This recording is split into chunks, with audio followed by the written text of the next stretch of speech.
Hi everyone, I should probably preface this video with a disclaimer, as in I'm recovering from a migraine at the moment, and I also decided to stay up until past midnight watching episodes of Portlandia, so I'm a little bit tired as well. But my hands seriously aren't working, so yeah, typing's pretty much out of the question, and we'll see how I go with holding this up at the moment. And if I can find the camera, there you go. What I wanted to discuss today and what's been really weighing on my mind is something that happened, well, two things that happened last week, which all relate back to the legacy of being told that what I was experiencing, this is a fair way back now, but what I was experiencing at the time wasn't physiological, and that it was purely psychological, the old it's all in your head routine that many doctors seem to enjoy going through. On Monday night, regular readers of the blog will know that I ended up in the emergency department, severely dehydrated, which is a long-standing issue for me. I've got hypothermia, and I don't hold oral fluids particularly well anymore, despite medications and salt and all sorts of things. So it tends to go through me, and if I don't get on top of it, the dehydration just gets too much, and then the meds don't work, and it just goes bad. So I ended up sliding elegantly down my hall room wall onto the floor and slurring and pretty incoherent. But my lovely husband took me into the emergency room. Triage nurse was lovely. She took everything seriously, was really kind, I'll have to say, and was what I needed. When you're that sick and vulnerable, you want someone who cares. So, big thumbs up to her. She was very much, yes, we'll get your fluids, you'll be okay. Unfortunately, the very first doctor I saw there was not great.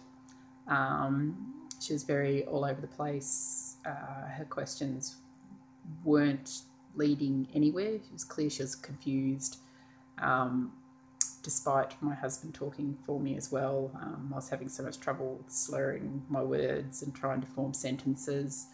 And I had a list of medications, I had a list of diagnoses. We gave them my specialist details, and she just, didn't get it. And then all of a sudden she turned around and said, so how do you spend your day? How do you feel your day? And I knew straight away where she was going. It was starting down the road of, does this woman have a psychological problem? Is that why she's collapsed? Which wasn't the case. So, but that's where she went. In the end, she gave up. And another doctor came along who admitted they knew more about my conditions than she did, and she was happy for me to have some saline, and lo and behold, my slurring stopped, and I could form a sentence, and I wasn't worrying about falling over just from sitting up. But that first doctor didn't take any of it seriously. It was obviously I was an emotional woman who had collapsed because of emotional issues. That was the track she was leading down. Which seems to be the fallback position for so many doctors, particularly if you're young and female. Not that I'm that young anymore at 40. I was young when I first got diagnosed, 32, 33. Well, I think that's young anyway. But the residual effect of that was that on Wednesday, when I saw my neurologist, who I've seen for many, many years now, who's supportive, who's helped me try and find out what the hell's going on with my body, has always treated me like a person as opposed to just another patient or just a disorder, I suppose. And she, at the end of the assessment and discussing all my new symptoms, because there's always new symptoms, she turned around and had a look at me and said, so how's your mood? And it was like a trigger. Instant trigger. Of course, I just said, oh, I'm doing fine, everything's fine, I'm coping with it all so well, I'm very happy, I keep myself busy, blah, blah, blah, blah. And she looked at me and said, well, in your position, I'd be incredibly frustrated. And she's right. I am. I'm really frustrated with my body, with testing, with pills, with doctors, with crappy medical system that doesn't deal well with chronic and complex conditions, who still does the, if you hear hoofbeats, think horses. Well, actually, there's a hell of a lot of zebras around. All of that frustrates me. Monday night frustrated me. And I couldn't tell her that. My instant reaction was to be on the defensive. And I realised that Monday night, and that doctor who started down the track of saying it was a psychological issue again, just brought back everything that I experienced, particularly early on in the piece when I was trying to get a diagnosis. And what it did was create a huge gulf between myself and my neurologist. It meant that in that moment I couldn't be honest with her. So if I had been really struggling and not dealing with things emotionally or whatever, I wouldn't have been able to admit that to her either. And I wouldn't be able to get the help that I required, some support for dealing with chronic illness, which is stressful as it is. And a lot of it stems back from way back at the start, where there's still one particular doctor who stands out for me. He was a general physician, and the moment I walk in, he had already diagnosed me. And we spoke for about 5 minutes. He hadn't even bothered to take my blood pressure or heart rate, nothing. Hadn't laid a hand on me. He had all the forms from my GP which showed, I had a Holter monitor, an echo and all that kind of stuff. And something was obviously off. But he didn't even look at that. He looked me straight in the eye and said, when a woman your age comes in with these symptoms, it's always in their head. And then he told me that I was stressed and, I was a stressed working mum. And at that point, my husband was working away from home during the week and only home on weekends. And he decided that if my husband came home, then all my symptoms would disappear. He even brought up my mother because that was important with my cardiac care. And then he just pushed me out the door. That was it. Stupid, emotional woman, wasting his time. It was very clear I was wasting his time. It was very clear that he had real patients who really needed help, and I was just taking up too much of his day, and he couldn't be bothered with me. Now, the pacemaker I currently have in my chest would suggest he's perhaps wrong. The fact that my husband gave up the job he loved and came home to care for me because I was so unwell and had to give up work, and I'm worse now than I was then, would suggest that perhaps he was wrong. But his attitude, his disrespectful attitude, his dismissive attitude, his outright rude attitude meant that if I'd listened to him, I would never have gotten the care I needed. I would never have found my cardiologist and neurologist. I could have gone home, taken what he said at face value, and never seen another doctor about it again. Now, that's not me. I'm pretty well educated and very, very stubborn, and he made me incredibly angry. So I knew enough about the system to keep trying and where to try and all of that. And I did get a diagnosis and found my specialists and, have a care regime worked out now. But a lot of patients don't. A lot of patients would take what he said at face value. They would accept it.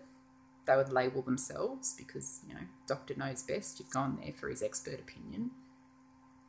And they may never, ever bring up their symptoms again to another doctor for fear of being labelled again as an emotional woman, or also it happens to men as well. It seems to be predominantly women, but men find it as well, that somehow they've concocted their own symptoms out of the stress of their life that they're not coping with. But this doctor in particular didn't even bother to refer me on. He didn't think that my issues were important enough to either refer me to a therapist, a psychologist or psychiatrist. He didn't even bother with an antidepressant. He just sent me on my way as a emotional female who was wasting his time. If I'd listened to that, I may have ignored all the symptoms I've continued to have. I may have ignored it when my heart started to deteriorate last year. And I may not be here. Because that's the real world consequence of those flippant, rude, dismissive remarks. And if by chance I'd been someone with a psychological illness instead, if perhaps I'd been depressed or had anxiety or some other mental illness already prior to this, the likelihood I would seek help for it after being or in having to deal with that attitude is highly unlikely. Highly unlikely. Why would you? Why would you seek out any help for fear that once again you're going to have a dismissive doctor? You know, and I look at the campaigns that are around, the Beyond Blue and, you know, Sane and all of that, and the idea of destigmatising mental health issues, the idea of understanding that they're very present in the community and they're just as real as every other illness. And yet so many doctors are still using it as the easy out. You know, they don't have to think about further diagnosis. They don't have to waste their time with a patient because they have a psychological illness. So we're paying lip service to it, but it's not translating to real life. It's not translating for so many patients, and it's across multiple health boards and support groups. It doesn't really matter on your diagnosis in the end. So you see it with people with a range of neurological conditions and cardiac conditions and all sorts of conditions, that the first response is always, if the symptoms are slightly even vague, and sometimes even when they're not, that it's a psychological issue and let's boot the person out the door. You know, they don't have a real condition. You know, they're just wasting your time. And it's just appalling. It's appalling.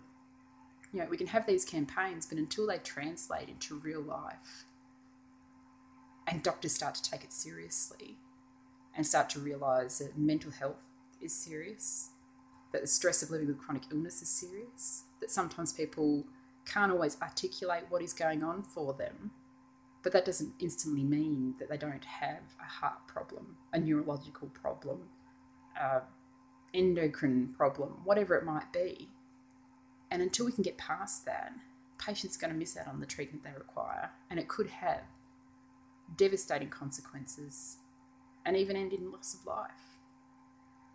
And the reality is that even now, after all these years, that, well, I won't even say what I want to call him, because he's not a doctor. He wasn't a doctor. He was an arrogant so-and-so. But what he said to me still has consequences for me today. And that's despite being a patient who takes care of their medical needs, who is actively involved in their care, who, you know, saw a counsellor for a year to deal with the stress of chronic illness and losing my job and changes to relationships. And it still affects me, what he said, and will affect me probably till the day I die. And for many patients, it will affect them ever seeking treatment again. It will turn them away from medicine. And that's not good enough. And I guess that was highlighted for me this week. So there you go. I hope that made sense, but that's my hissy fit for the week. But yeah, I hope everyone's as well as they can be. And I'll just go wipe this drool from the side of my leaky face. All right. Bye.